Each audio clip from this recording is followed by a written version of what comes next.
আয়ানি আম গাফলাতুন ওয়া জাহালা, তুমি কেন মূর্খতার মতো আচরণ করছো?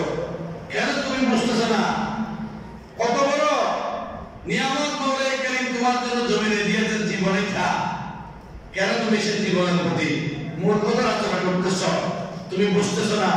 এরপরে বলছেন ফায়া মুখতালিফান আন তারিকিল কওম قد زمت الرواحل وشدت المعامل وما بقي لك في العذر مقال سبحان الله. এই মানুষ দেখো, কত মানুষ গোড়ার লাগাম ধরে উটের লাগাম ধরে আজকে আল্লাহর খানায় খাবার দিকে রওনা দিয়েছে। সুবহানাল্লাহ। এখন না বিমানে চলে আসলে কালকে আপনি বসতেছেন গাড়িতে, আজকে রাতে উঠলাম আপনি জলদি জানতে পরে আপনি পৌঁছে যাচ্ছেন, তখন তার বিমানে গুলো ছিল না, তখন তো মানুষ ঘোড়ার পিঠে করে জাহাজে করে মানুষ সহজে গমন করতো। সে সময়ের কথাটা কোনো হাদিসে এবং কোরআনের মধ্যে বিস্তারিত বর্ণনা রয়েছে। এটা আসবে না, এটা আসবে না, কিন্তু আমার দয়াল নবীর জীবনের, আমার নবীর সেই সময়ের কথাটা বিদ্যমান তাকে বরাদ্দ করেছে। সুবহানাল্লাহ। যেমন গত সময় ছিল লুকমান আলাইহিস সালাম সন্তানকে কি উপদেশ দিয়েছেন, সে লুকমান আলাইহিস সালাম বলে দিয়েছেন আমার নবী আরো অনেক হাজার বছর পূর্বে, কিন্তু আল্লাহ কথাটা কোরআনের মধ্যে এনে দিয়েছেন আমার নবীর জীবদ্দশায়। বলো আমার প্যারা হাবিব, আমি লুকমান আলাইহিস সালামকে এই কথাটা শিক্ষা দিয়েছিলাম, আমি এই কথাটাকে তোমাকে অবগত তোমার প্রতি নাযিলকৃত কোরআনের মধ্যে উল্লেখ করে দিয়েছি। সুবহানাল্লাহ। আগে বিশ্বরাত নামাজ কায়েম করো। শুধু সে লুকমান আলাইহিস সালামকে বলেন আমার নবী যখন বয়ান করছেন, আমার নবী উম্মতদেরকে বললেন, সাহাবায়ে কেরামদেরকে বললেন, শুধু সাহাবায়ে কেরামদেরকে বলেন নাই, আমার নবী কিয়ামতের আগ পর্যন্ত যত উম্মত জমিনে আসবে সমস্ত উম্মতদের জন্য বলে দিয়েছেন। সুবহানাল্লাহ। উটের লাগাম ধরে কত কষ্ট করে মানুষ আল্লাহর নামে খাবার দিকে রওনা দিচ্ছে, কত মানুষ হাওড়ায় চলে, কত মানুষ গলা শুকিয়ে যাচ্ছে, ওষ্ঠ শুকিয়ে যাচ্ছে, কিসের জন্য? মা আরাফাতুল কারামাতি ইল্লা রাসাতুল কিয়ামা। এমন জায়গার মধ্যে চলে যাচ্ছে যে জায়গাটার মধ্যে একটা নাম আছে আরাফাতের ময়দান, কি নাম? আরাফাতের ময়দানে গেলে জীবনের গুনাহ মাফ হয়। কেন মাফ হয়? খোদার রহমতে সেটা রাত দিন বর্ষণ হয়। নূর নবীর উম্মত আমি মদিনা ছুটে যাব, আমি জীবনে একবার মদিনা যাব, আমি নবীজির কদমে সালাম জানাবো। আরাফাতের ময়দান, ওটা কেন আরাফাতের ময়দান? আরাফাত শব্দের অর্থ হচ্ছে চেনা জানা পরিচয়। ওই যে হযরত বাবা আদম আলাইহিস সালাম 350 বছর কান্নাকাটি করার পরে মা হাওয়ার সাথে যখন মিলিত হয়েছিলেন, যে জায়গার মধ্যে তিনারা এসে উপস্থিত হয়েছিলেন, ওই জায়গাটার নাম হচ্ছে আরাফাতের ময়দান। সুবহানাল্লাহ। আল্লাহর রহমত সেখানে রাত দিন নাযিল হয়। কোন ব্যক্তি যদি আরাফাতের ময়দানে গিয়ে আল্লাহর দরবারে হাত তোলে, আল্লাহ বলতে আমি ওর জীবনের সমস্ত গুনাহ করি। সুবহানাল্লাহ। কত বড় নিয়ামত! বলছেন ওয়ামা আরাফাতুল কারামাতি ইল্লা রাসাতুল কিয়ামা। ওই হাজিরাতে আরাফাতের ময়দানে যাবে, ওই আরাফাতের ময়দানকে আমি কিয়ামতের ময়দান হিসেবে বানাবো। সুবহানাল্লাহ। আরাফাতের ময়দানটাকে আমি কিয়ামতের ময়দান বানাবো। ওটা আরাফাতের ময়দান নয়, এটা কিয়ামতের ময়দান হবে। এরপরে বলছেন আসুদুরু হামিয়াতু ওয়াশফাতু দামিয়াতু ওয়াল জুলুদু ইয়াবিসাতু ওয়াল ওয়াজুহু মিসতু ওয়াল সুনু ওয়ালা।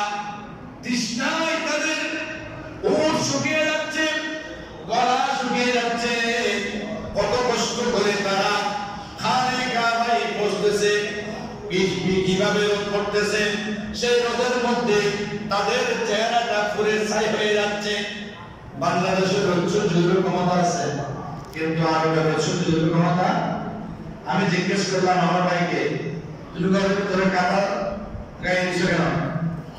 বলতেছে ভাই এই বাইরে দেখ গরমের অবস্থা, তুই ভিতরে ঠান্ডা, ওই ঠান্ডা নয়, এসি চলতে চলতে চলতে চলতে এসির বাতাস খাইতে খাইতে আর খাওয়া যাচ্ছে না, সেজন্য কম্বল খাবে আছে। মানে বাইরে বের হওয়া যাচ্ছে না, এরকম গরম।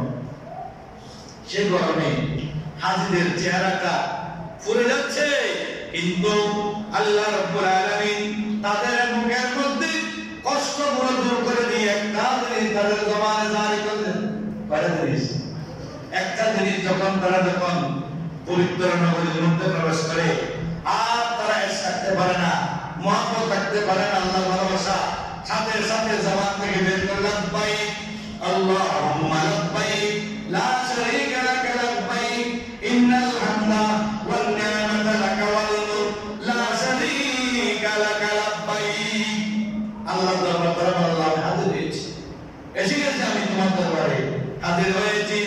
আল্লাহ রাব্বুল আলামিন বলেন ওয়াল মুজদালিফাতু কাসরাত। আল্লাহ নবী বলেন মুজদালিফা একটা জায়গা আছে, ওই জায়গাটা মুজদালিফা নয়, ওই জায়গাটা কিয়ামতের ময়দানে ফুলসেরাত হবে। কি হবে? ফুলসেরাত হবে।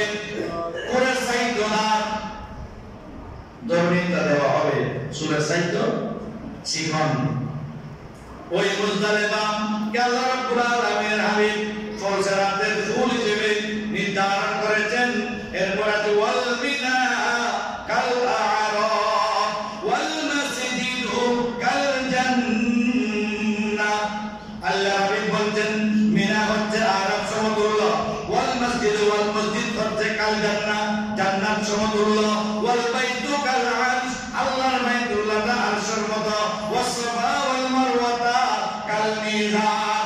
সাফা মারওয়া দুইটা পার, এক পার ওই পার।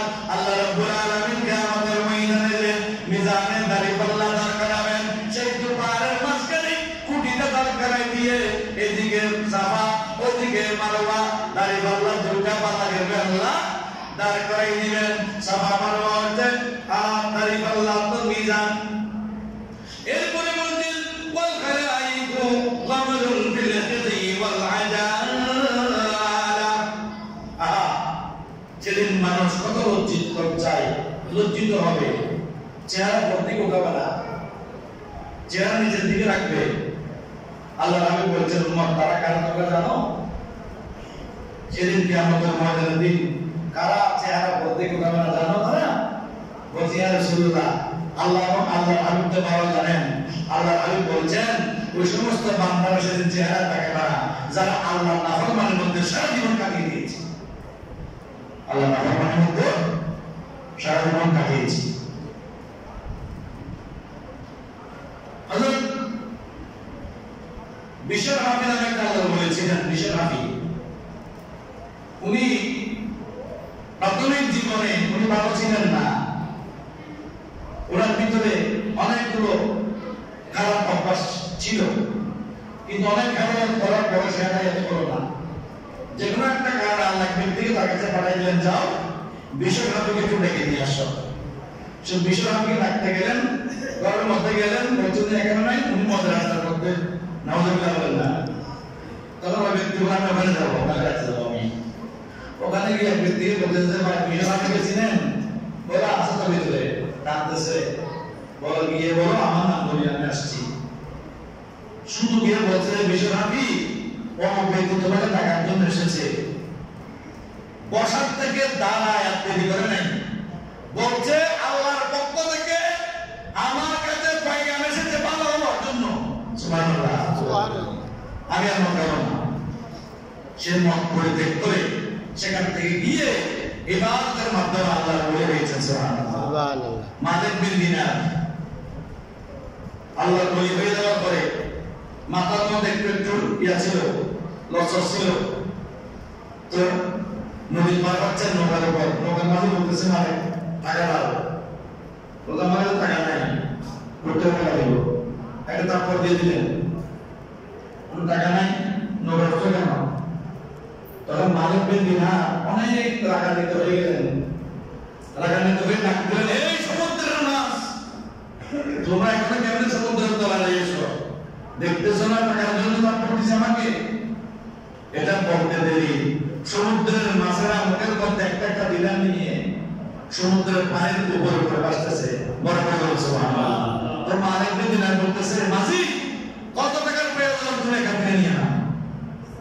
মাঝি বলতেছে, মালিক আমার টাকার দরকার নেই, তোমাকে প্রয়োজন। যে মানুষের কথা সমুদ্রের মাছ দিনা নিয়ে উঠতে পারে সেটা সমুদ্রে তো স্বাভাবিক কোনো মানুষ নয়, তুমি তো আল্লাহ বলি। বড় বড় সুবহানাল্লাহ। এজন্য নিজেকে পরিবর্তন করুন। নামাজের মাধ্যমে, কোরআন তেলাওয়াতের মাধ্যমে, হজের মাধ্যমে, যাকাতের মাধ্যমে, কুরবানির মাধ্যমে আমাদেরকে নিজের জীবনকে পরিবর্তন করতে হবে, সামাজিক জীবনকে পরিবর্তন করতে হবে। আমার আশেপাশে কোনো ব্যক্তি যদি খারাপ থাকে তাকে ভালো করার জন্য আমাকে চেষ্টা করতে হবে, তাকে বোঝাইতে হবে, তাকে বুঝিয়ে নামাজে নিয়ে আসতে হবে, তাকে বুঝিয়ে বাবার রাস্তায় দিতে হবে, তাকে বুঝিয়ে মাঠে নিয়ে যেতে হবে, তাকে বুঝিয়ে মাদ্রাসা নিতে হবে, একটা আলেমের কাছে নিয়ে যেতে হবে। দেখবেন একদিন, দুই দিন, তিন দিন কষ্ট করার পরে সে ব্যক্তি আপনার কথায় বাবার রাস্তায় চলে এসেছে। এই জন্য নিজের জীবনকে পরিবর্তন করার জন্য আল্লাহ রাসূলের সুন্নাতের কোনো বিকল্প নাই। সুন্নাতকে ধারণ করুন, রাসূলের মহব্বত অন্তরে আনুন। রাসূলের মহব্বত যখন অন্তরে আসবে, আল্লাহর ভয় অটোমেটিক চলে আসবে।